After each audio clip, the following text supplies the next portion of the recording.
ఓం శ్రీ మాత్రే నమః. ఓం శ్రీ గురుభ్యో నమః. అందరికీ నమస్కారం. భారతీయ హిందూ సాంప్రదాయానికి స్వాగతం. నా పేరు తాడీశ్వరి. ఈరోజు మనం ఆస్తుల గురించి మాట్లాడుకుందామండి. నేను చాలా మందిని చూశానండి. వాళ్ళ మాటలు ఎలా ఉంటాయంటే, మా అమ్మ మా నాన్న మాకు ఎలాంటి ఆస్తి ఇవ్వలేదు కాబట్టి మేమెందుకు వాళ్ళని చూడాలి అని చెప్పి ఇటువంటి వాదనలు చాలామంది మూర్ఖులు చేస్తూ ఉంటారండి. ఒక్క విషయం చెప్తున్నానండి. ఇప్పుడు నేనే ఉన్నాను. నేను ఎందుకు చూపిస్తున్నాను? నాకంటూ ఒక శరీరం ఉంది కాబట్టి నేను అని చూపించగలుగుతున్నాను. ఈ నేను అనేటటువంటి ఈ శరీరంతో నేను ఎన్నో పుణ్యకార్యాలు చేసుకోగలను. ఈ శరీరంతో నేను ఎన్నో ఆనందాల్ని నేను అనుభవించాను. ఈ శరీరంతో ఎంతో అందాన్ని చూసి నేను మురిసిపోయాను. ఈ శరీరంతోనే నేను ఎన్నో సుఖాల్ని అనుభవించాను. అసలు నాకు ఈ శరీరమే లేదనుకోండి, అప్పుడు నేను పైన ఒక ఆత్మలా తిరుగుతూ ఉంటానే తప్ప నేను ఈ శరీరంతో ఏమైనా సుఖాన్ని అనుభవించగలనా?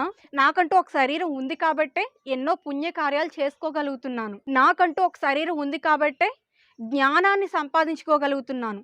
నాకంటూ ఒక శరీరం ఉంది కాబట్టే భగవంతుడి నామాన్ని పలకగలుగుతున్నాను. జీవితంలో ఎన్నో సాధించాలని లక్ష్యాలు పెట్టుకున్నాను.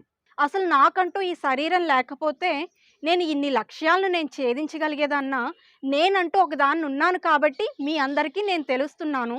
నాకంటూ ఒక గుర్తింపు వచ్చింది. ఇదంత గొప్ప గుర్తింపు ఏం కాదనుకోండి, కానీ ఎంతో కొంత నన్ను మీరు గుర్తుపడుతున్నారా లేదా? నాకంటే ఈ శరీరం లేకపోయినట్లయితే నేను ఈ గుర్తింపుని తెచ్చుకొని ఉండేదన్నా. కాబట్టి దీన్ని బట్టి మనందరికీ ఏమర్థమవుతుందండి? మనకి మన తల్లిదండ్రులు ఈ శరీరం ఇవ్వడమే పెద్ద గొప్ప విషయం. అవునా కాదా చెప్పండి? ఈ శరీరాన్ని మనం ఎంతో గొప్పగా పోషించి ఏ పని చేయకుండా కేవలంగా ఈ శరీరానికి సుఖాన్నే అలవాటు చేసి పెద్దలు ఇచ్చిన ఆస్తులన్నిటినీ అవగొట్టేసి మళ్ళీ ఆ పెద్దల్ని నాకు మా అమ్మ నాన్న ఏమిచ్చారు, ఏం ఆస్తి ఇచ్చారు అని అనడంలో అర్థం ఏముంది చెప్పండి? మనకి మన తల్లిదండ్రులు ఒక శరీరాన్ని ఇచ్చారు. ఆ శరీరంతో పాటుగా కొన్నాళ్ళు మనకి బతకడానికి కావలసినటువంటి వనరుల్ని కూడా అందించారు కదా వాళ్ళు. అది డబ్బు రూపంలో కావచ్చు, ఆహార పదార్థాల రూపంలో కావచ్చు, అది ఏమైనా సరే కావచ్చు. అది కూడా ఒక రకమైన ఆస్తే కదండి.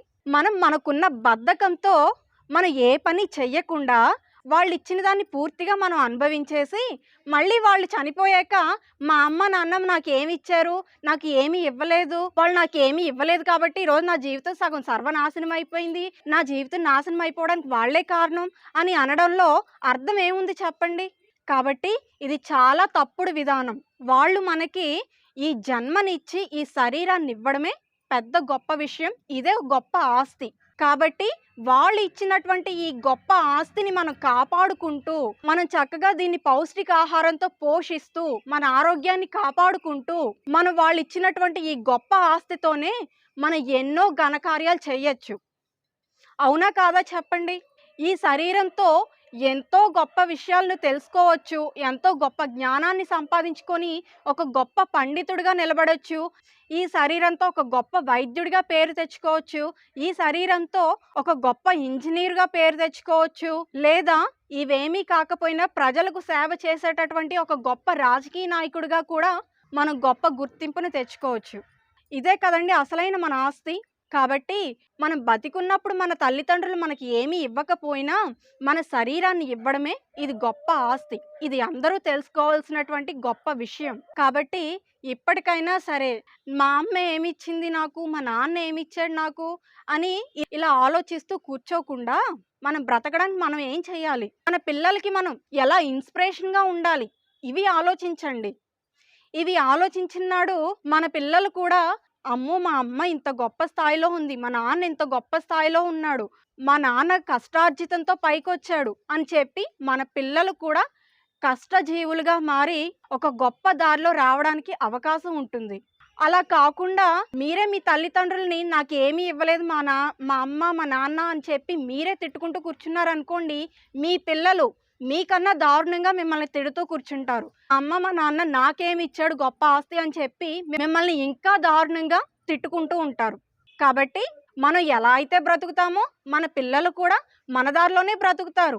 అంతే కదండి. కాబట్టి ఇప్పటికైనా సరే ఆ బద్ధకాన్ని వదిలిపెట్టి అది 10 రూపాయలు వచ్చినా సరే కష్టపడి బ్రతకడం నేర్చుకోవాలి. సరేనండి?